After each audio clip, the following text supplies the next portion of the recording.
guys! Welcome back to my YouTube channel. Napapansin nyo ito yung suot ko. May McDo kasi katatapos lang namin ni Dwayne.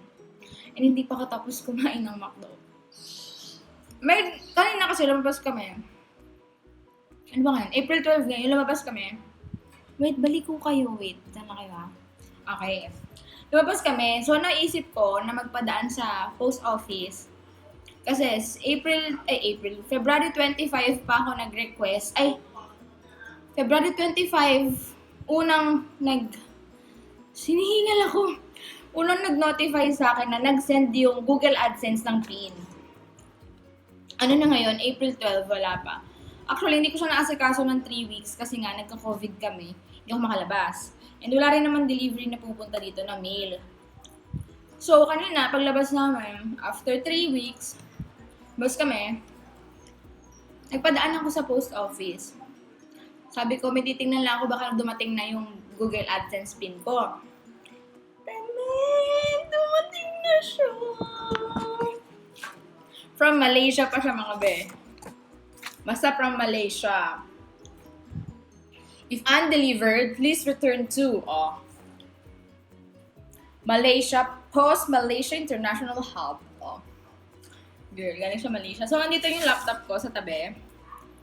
Tingnan natin ha, kasi ngayon wala kami internet. So,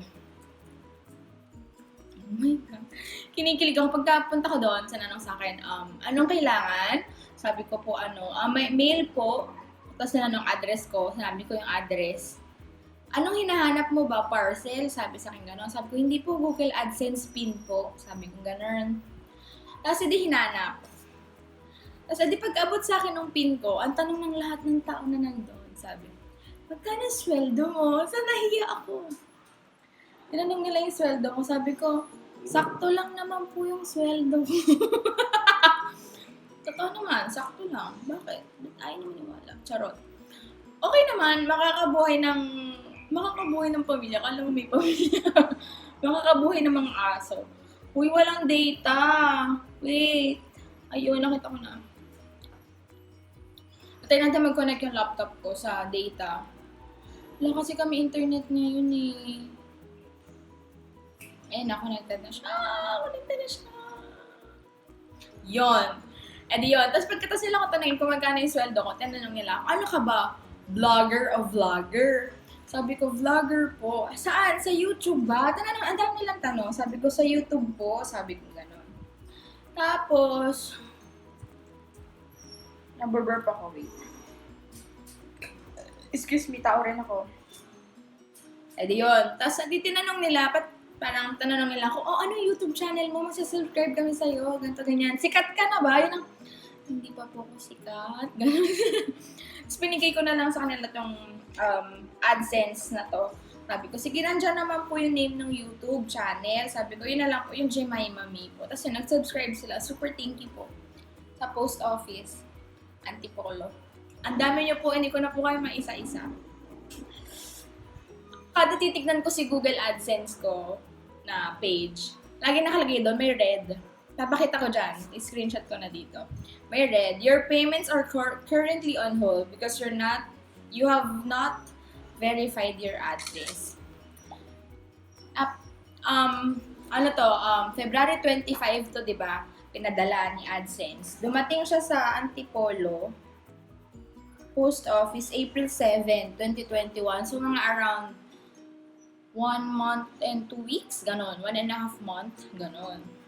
So, let's open! Paglabas ko ng post office, alam ko kinikilig si ate mo, girl, tumatalon-talon. Akala mo yung hagdan?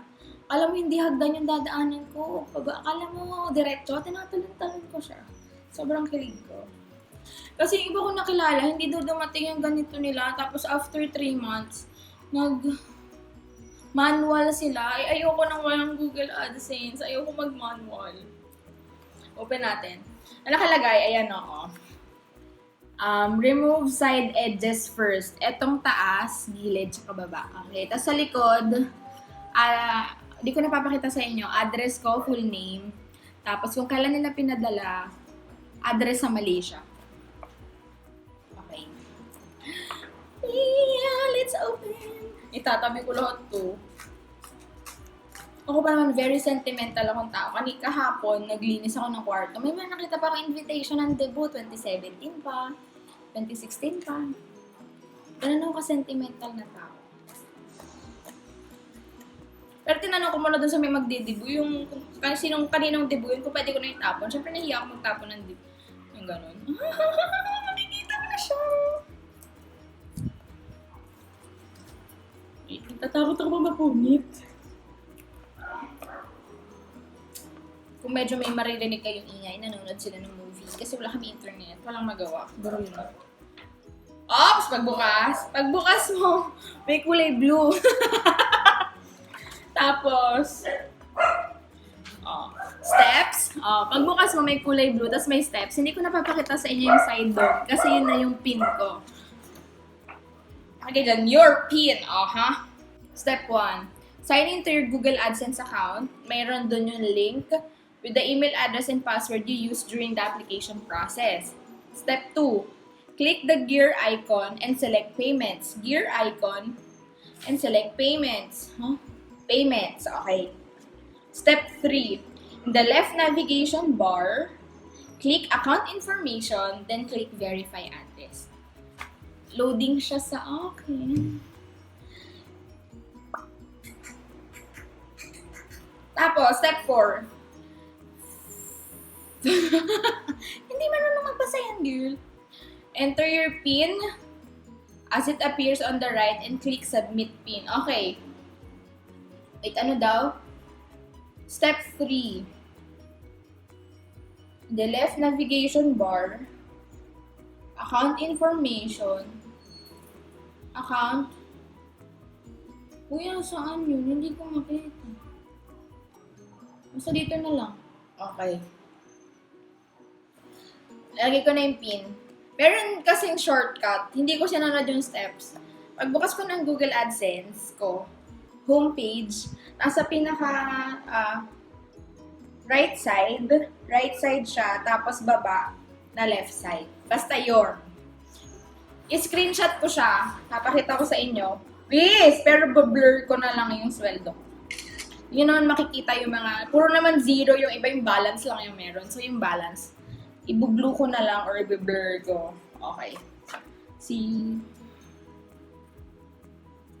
Bala ko pa naman sana, if ever, kasi iniisip, nagpaalam pa ako kanina sa nagmo-monitor sa amin kung pwede na lumabas. Sabi niya, yes ma'am, pwede na. Kasi kung hindi kami pwede lumabas, papasuyo ko sana. Papasuyo ko sana sa kapitbahay para makuha na siya. Eh, nag-request ako ng pangalawa nito. Yung pangalawa wala pa. Verified na ako. Verified na ako. Thanks for providing the PIN. Tapos, ayun, screenshot. Ay, hindi ko na screenshot. Basta your billing address is verified na daw. So, refresh natin. Refresh natin. Ang problema ko na lang ay ang aking tax information sa mga nakakaalam po dyan kung paano mag-apply ng TIN number for...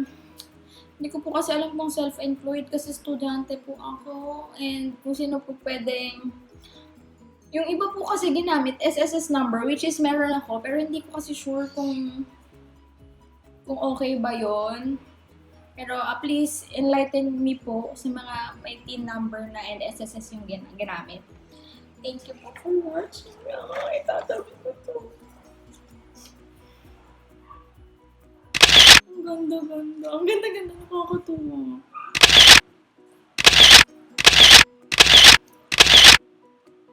Thumbnail. Okay na siya. So, let's go to home. Let's go to home. Wala na. Tax information na lang. Bye, guys! Thank you for watching. Thank you sa pagsama sa akin sa journey na to. Bye!